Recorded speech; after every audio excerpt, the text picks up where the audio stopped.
Madame Samira Jahish, bonjour. Alors, vous êtes fondatrice et directrice générale de DigiSkills et vous êtes chercheuse et experte en marketing digital des assurances.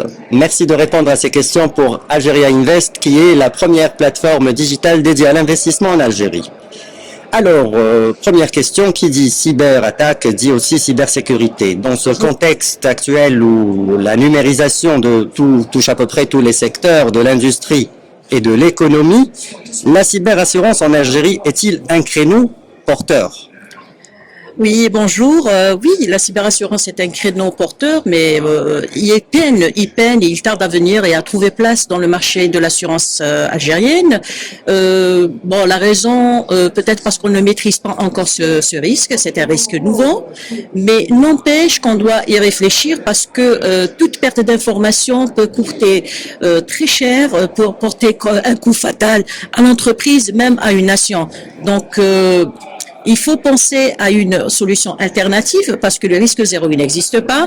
On a beau avoir une gestion optimale du système de sécurité d'une entreprise, mais le risque zéro, il n'existe pas. Donc, autant penser à une solution alternative qui est la police cyber assurance qui vous permettra de maintenir votre activité malgré le choc subi. Elle vous permettra aussi de garder l'équilibre financier de votre activité. Très bien.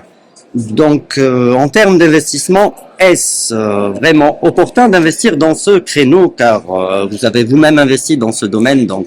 Oui, qui dit contrainte dit opportunité. Donc, il y a la contrainte qui sont les cyberattaques, les cyberrisques. Donc, autant en profiter de cette opportunité et développer ce créneau qui est à l'avenir et il sera très porteur. Bon, nous, on est en retard, mais n'empêche qu'il faut y penser et l'instaurer déjà en urgence.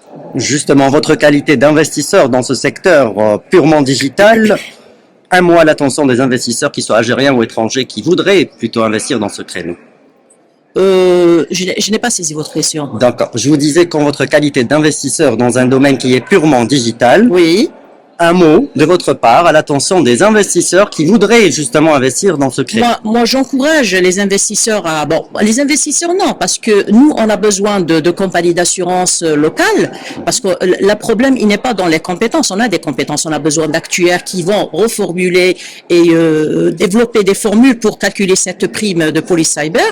Le souci, c'est qu'on n'a pas d'historique de données. On ne maîtrise pas ce risque parce qu'il nous faut, mais on n'a pas d'historique des données. Et puis, pour calculer ou faire définir cette police cyber, il faut d'abord se baser sur le chiffre d'affaires de l'entreprise, la typologie aussi de l'entreprise par rapport à la sensibilité de ces données et bien sûr par rapport à un système de prévention, si elle a déjà prévu des systèmes de sécurité au sein de l'organisation ou pas. Donc, c'est pas un marché qui est sourcier ou difficile à relever. Il faut juste penser à l'intégrer au sein de nos structures actuariales. C'est tout. Justement, les entreprises algériennes sont-elles réceptives à cette nouvelle forme d'assurance? Je ne pense pas parce que, à mon humble avis, ils confondent toujours entre la TRI, qui est la tout risque informatique, qui est purement matériel.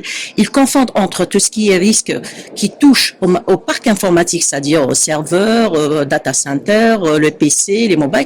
Alors que là, la police cyber, elle intervient pour les risques ou les dommages immatériels, c'est-à-dire les données, un patrimoine informationnel qui est à accès non autorisé, tout simplement. D'accord.